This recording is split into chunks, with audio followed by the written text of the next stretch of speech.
جی عامر بھائی، یہ آپ کا سامنے کیمرہ، ہمارے وساطت سے کوئی بات آپ عوام سے کرنا چاہیں کہ وہ پاکستان جسٹس ایسوسی ایشن کے ساتھ کیسے ایفیلیٹ ہوں، اور کچھ اگر کہنا چاہیں، یہ آپ کا کیمرہ. تھینک یو سر، بہت بہت شکریہ. چند لمحات ہیں آخری، اور صاحب نے بالکل صحیح بات بولی ہے. پاکستان جسٹس ایسوسی ایشن ہر پلیٹ فارم سے ویورز آپ کے ساتھ ہے اور آپ کے لیے. جب آپ چاہیں آپ ہمیں pima@01@gmail.com میں ای میل کر سکتے ہیں. 0321923132 پہ واٹس اپ کر سکتے ہیں. چاہے آپ کی کوئی پریشانی ہو، آئی ٹی میں داخلہ لینا ہو، جاب کے حوالے سے ہو، کوئی پریشانی ہو، مسئلے مسائل ہو علاقے کے، اس پہ آپ ہمیں رابطہ کر سکتے ہیں.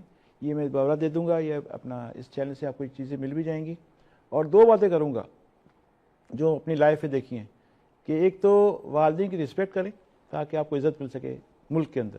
صحیح. اور نمبر 2، تعلیم کو پوری کر لیں. باقی آپ اللہ پہ چھوڑ دیں. اللہ تعالیٰ تو ہے نا، تو وہ تو ہمیں دیتا بھی ہے ہر چیز، اور اپنے حساب سے نماز بھی دیتا ہے. بس والدین کی عزت کریں اور تعلیم کو فوکس کریں. پاکستان زندہ باد جو لکھا ہوا ہے نا، وہ آپ ہی لوگوں کے لکھا ہوا ہے. زندہ باد. Thank you sir. زندہ باد. جی سر.